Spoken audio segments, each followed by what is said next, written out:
वज़ीर आज़म साहब किसी भी मुल्क की तरक्की और कामयाबी की ज़मानत का इन्हिसार इसके पड़ोसी ममालिक के साथ ताल्लुकात पर मबनी होता है। मैं पाकिस्तान की फ़ॉरेन पॉलिसी पर बात करना चाहता हूँ। हमारी फ़ॉरेन पॉलिसी इतनी नाकिस क्यों है? क्यों हम अपने पड़ोसियों से अच्छे और दोस्ताना ताल्लुकात इस्तेमाल नहीं कर पाए? हमारी फ़ॉरेन पॉलिसी अमरीकी नवाज क्यों होती है, न्यूट्रल क्यों नहीं है? हमारी फ़ॉरेन पॉलिसी अपने मफादात के खिलाफ क्यों है, क्यों पाकिस्तान के हक में नहीं है? हुज़ैफ़ा, ये तो बहुत कदीम परंपरा है जो सदियों से चलती आ रही है।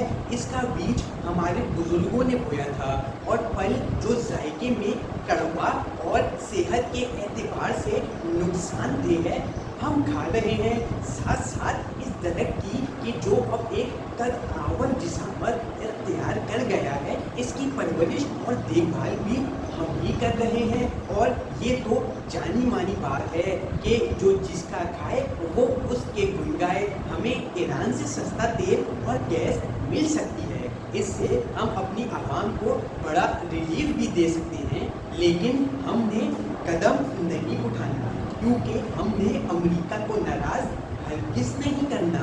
वो हम पर सैंक्शंस लगा देगा।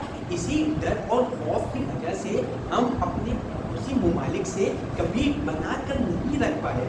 और कसम से हुज़ैफ़ा, कसम से डॉलर में ताकत ही इतनी है कि आपको क्या ही बताऊं। पाकिस्तान ने जब जब भी खुशहाली देखी, जब भी महंगाई में कमी आई, जब भी हम डिफॉल्ट से बचे, तो इसी डॉलर और अमेरिका की वजह से, जिसका मुंह बोलता सबूत IMF है।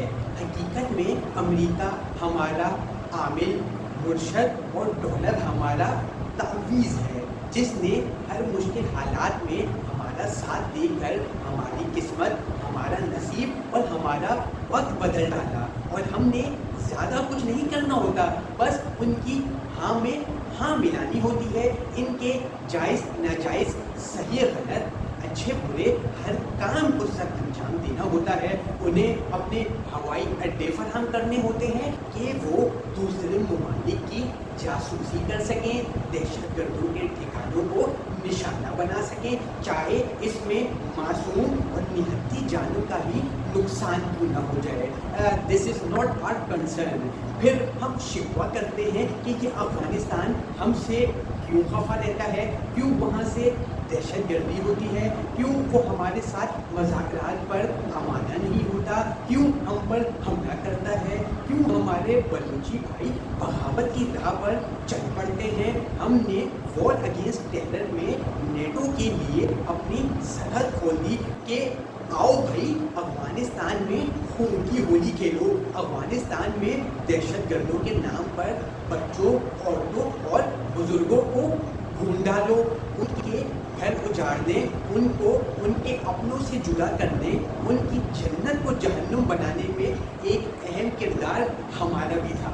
फिर हम गिला भी करते हैं कि अफ़गानिस्तान से हमारे मुल्क में दहशतगर्दी क्यों होती है, अफ़गानिस्तान हमारा दोस्त क्यों नहीं बनता। जितनी शिद्दत से हमने अमेरिका की जंग लड़ी, अगर हम अपनी लड़ते तो शायद कश्मीर फतह कर लेते।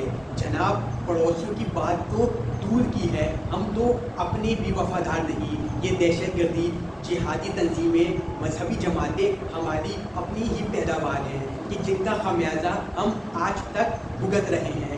ये अफ़गान महाजरीन, त्राशनकोफ, चरस, अफीम, कोकेन का कल्चर भी इन्हीं जंगों से मिला एक बदनुमा तोहफा है।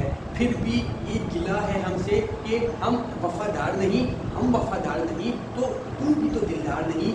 लगेगी आग तो आएंगे घर काफ़ी जद में। यहाँ पर सिर्फ हमारा मकान थोड़ी है, हमने अपने तमाम तक पड़ोसियों से ख़राब ताल्लुकात रखे हुए हैं, क्योंकि हम जिसके वफादार हैं वो 7 समंदर पार रहता है।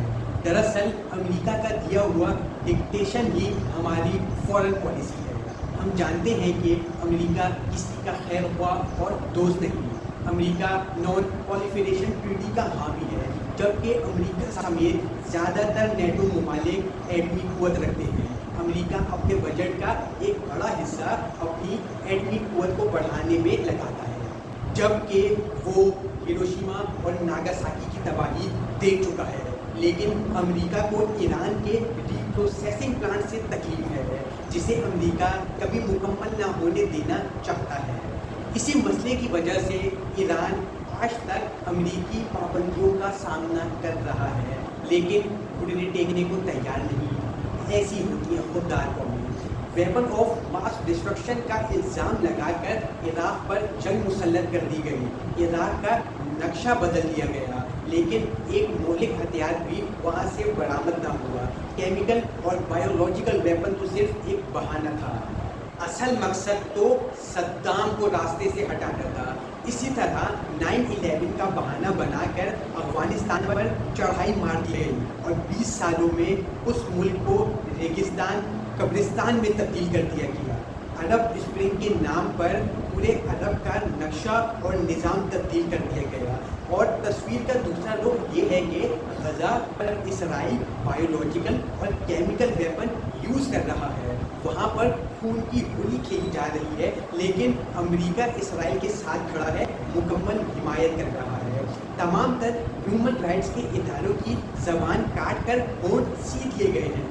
جس دن پاکستان نے وفاداری بدلنے کی کوشش کی یا پاکستان امریکہ کی ضرورت نہیں رہا، تو جو حال عرب ممالک کا ہوا ہے یا ہو رہا ہے وہی حال پاکستان کا بھی ہوگا۔ تو پاکستان کو چاہیے کہ امریکی تسلط اور غلامی سے نکلے اور خوددار اور خود مختار بننے کی کوشش کرے، اپنے پیروں پر کھڑا ہونا سیکھے، اپنی فورن پالیسی خود بنائے کہ جو پاکستان اور عوام کے مفاد اور حق میں ہو، تاکہ پاکستان کو ہر بار کمپرومائز نہ کرنا پڑے۔